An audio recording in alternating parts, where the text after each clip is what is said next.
নদীর এপার কহে ছাড়িয়া নিঃশ্বাস, ওই পারেতে সর্বসুখ আমার বিশ্বাস। হ্যাঁ, এই প্রবাদ বাক্যটা আমরা সবাই চিনি, জানি, এবং আমরা কম বেশি উপলব্ধিও করে থাকি আমাদের নিজেদের জীবনে। আমরা সবাই ভাবি যে আমি হয়তো সুখে নেই, বাকি সবাই সুখে আছে। কিন্তু আমাদের প্রত্যেকের জীবনেই কিছু কিছু না পাওয়া থেকেই যায়। যেমন আমাদের ছোটোবেলা আর বড়োবেলা। ছোটোবেলায় আমরা ভাবি যে আমরা কবে বড় হব, নিজের পায়ে দাঁড়াবো, আমরা নিজেদের মত প্রকাশ করতে পারবো। ছোটোবেলায় আমরা কিচ্ছু করতে পারি না। আবার যখন বড় হয়ে যায় তখন ভাবি, ইস, আমাদের ছোটোবেলাটাই কি ভালো ছিল না, কোনো দায়িত্ব নিতে হবে না, বাবা মার আশ্রয় থাকবো, খাওয়া দাওয়ার কোনো চিন্তা থাকবে না, পড়ার কোনো চিন্তা থাকবে না, কি সুন্দরই না জীবনযাপন করতাম আমরা। তো এরকমই একটা ছোট্ট মেয়ে, সে এখন অনেক বড় হয়ে গেছে। তো সে জীবনে যা উপলব্ধি করেছে সেইটারই একটা স্বীকারোক্তি তার মায়ের কাছে। এই অনুভূতিটা একান্তই তার নিজের। আজ সে অনেক বড় হয়ে গেছে, এখন সে বুঝতে পারছে যে আমরা ছোটবেলায় যা ভাবতাম তা সত্যিই ঠিক নয়।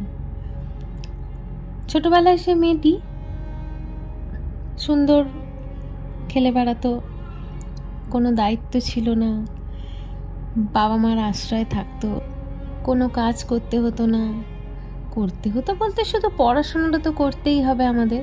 তখন তার খুব রাগ হতো যে আমাকেই কেন বলা হচ্ছে, বাবা অফিস যাচ্ছে, বাবাকে কেউ বকছে না, মাকে তো কেউ বকেই না, মাকে পড়াশোনাটাও করতে হচ্ছে না, বাইরেও যেতে হচ্ছে না, মা কি সুন্দর রান্না করছে, টিভি দেখছে, কোনো মাকে বলার তো কেউ নেই। ইস, আমিও যদি বড় হয়ে যেতাম মায়ের মতো বড়, তাহলে তো আমাকেও কেউ কিছু বলতো না। এখন সেই মেয়েটি প্রতিটা পদক্ষেপে বুঝতে পারে যে তার মায়ের এই সংসারে কি প্রতিদান ছিল বা আছে।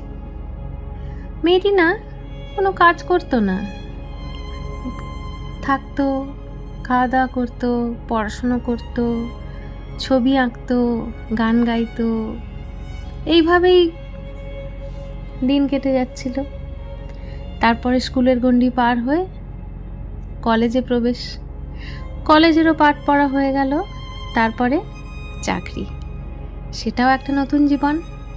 তারপরে ধীরে ধীরে আমাদের মধ্যবিত্ত ফ্যামিলি যা হয়, একটা বৈবাহিক জীবন। তো তারপরে একটা সম্পূর্ণ অন্য জীবন, অনেক বড় দায়িত্ব, নতুন পরিবেশ, নতুন মানুষজন, সব কিছুই নতুন। আর মেয়েদের তো একটা নিজের চেনা পরিবার, চেনা মানুষজন, সবাইকে ছেড়ে প্রত্যেকটা মেয়েকেই একদিন না একদিন একটা নতুন সংসারে প্রবেশ করতে হয়, আমাদেরকেই মানিয়ে নিতে হয়।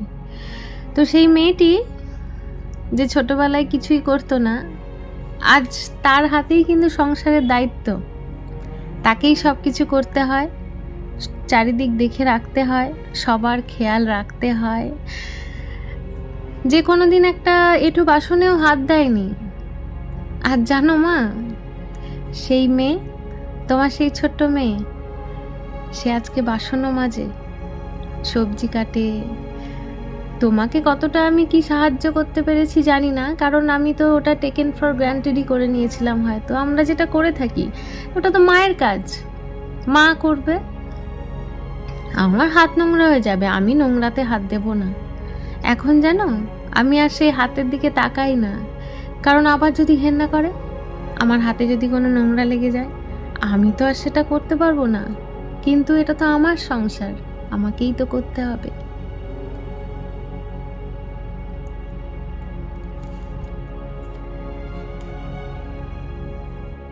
আমাদের এক একদিন পড়াশোনা করতে না ইচ্ছে হলেও আমরা শুয়ে বসে থাকতে পেরেছি। তখন তুমি রান্নাঘরে গরমে তেতে আমাদের জন্য ভালো পছন্দসই খাবার বানাতে। আজকে সেই কাজটাই আমি করি মা। কে কি খাবে, কার কি পছন্দ, আমি আর আমার পছন্দের কথা ভাবি না। তোমার মনে আছে মা, যখন যেদিন আমার পছন্দ মতো তুমি রান্না করতে না, আমার খুব রাগ হতো। প্রকাশ করতাম না, কিন্তু তুমি ঠিক বুঝতে পারতে। তাই তখন তুমি আমার পছন্দ মতো খাবার নিয়ে আসতে আমার কাছে। আজকে জানো, সবাই যা খায় আমি খাই।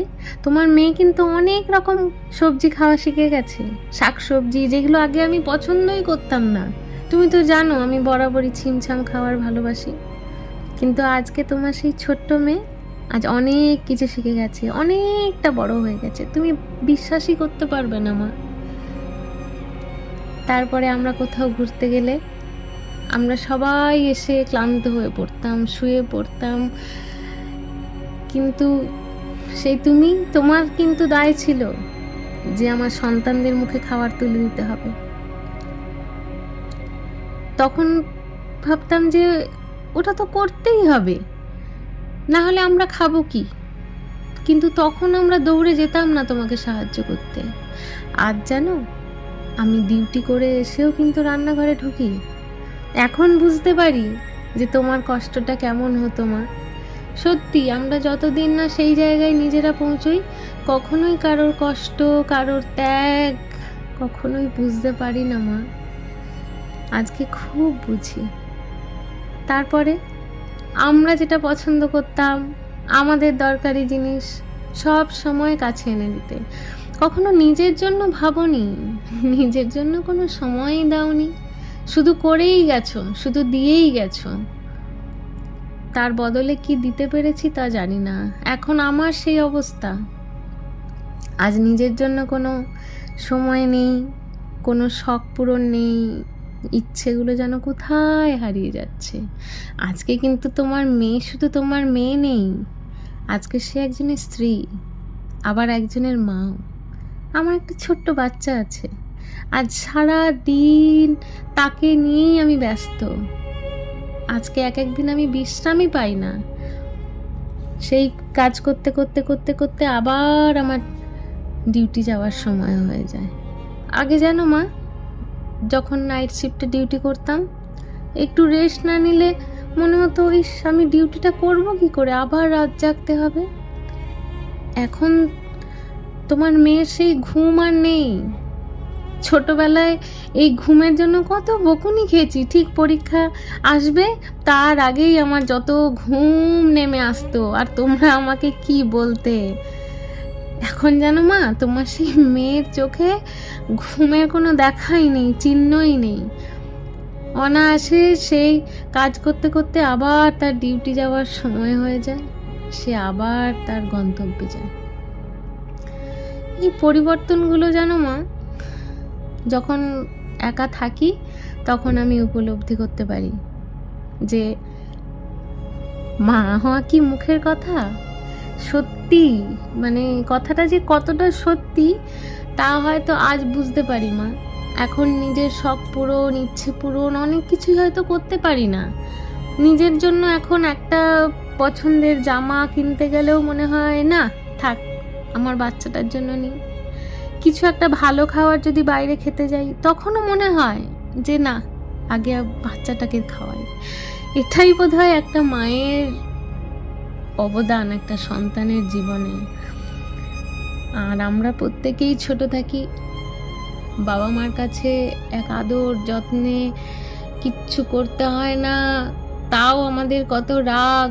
আসলে সেইখানেই হয়তো আমরা আমাদের রাগ মেজাজ সব দেখাতে পারি। তোমার কাছে তো মা, মানে তোমার যে বড় জায়গা বোধহয় আর কিছুই নেই এই রাগ দেখানো, মেজাজ দেখানো। জানো মা, এখন আমি খুব মিস করি যখন সেই বাড়িতে থাকতাম, তোমার সাথে রাগারাগি, তারপরে কথা বন্ধ, আবার সেই ধীরে ধীরে তোমার কাছে যেতাম গুটি গুটি পায়ে। এইগুলো খুব মিস করি এখন। এখন রাগ হলেও আমি আর সেই রাগটা আমার মধ্যে থাকে না। এখন তোমার মেয়ে অনেক পরিবর্তন হয়ে গেছে মা। তার সেই রাগ মেজাজ এখন আর কিচ্ছু নেই। সেই চুপচাপ থাকা মেয়েটা এখন অনেক প্রতিবাদ করতেও শিখেছে, অন্যায়ের প্রতিবাদও সে করে, সব সময় চুপ থাকে না। অনেক পরিবর্তন জীবনের এক একটা স্টেজ মানুষ যত এগোয় তার জীবনে ব্যবহার অনেকটাই পাল্টে যায়, পরিস্থিতি তাকে পাল্টে দেয়। তবে জানো মা, আমি কিন্তু কখনো ক্লান্ত হয়ে যাই না, কখনো ক্লান্ত বোধ করি না। যখনই আমার এই বাচ্চাটার মুখ দেখি আমি যেন কোথা থেকে একটা জোর পেয়ে যাই, কারণ আমি তাকে কখনোই বুঝতে দিই না যে তোর মা আর পারছে না, কারণ তারও তো তখন কষ্ট হবে। তুমি যেমন আমাকে সময় দিয়েছো, আমারও তো দায়িত্ব তাকে সময় দেওয়া। সেই অভাবটা কখনোই আমি রাখবো না, কারণ আমরা মেয়েরাই পারি মা, আমরা নারী, আমরাই পারি।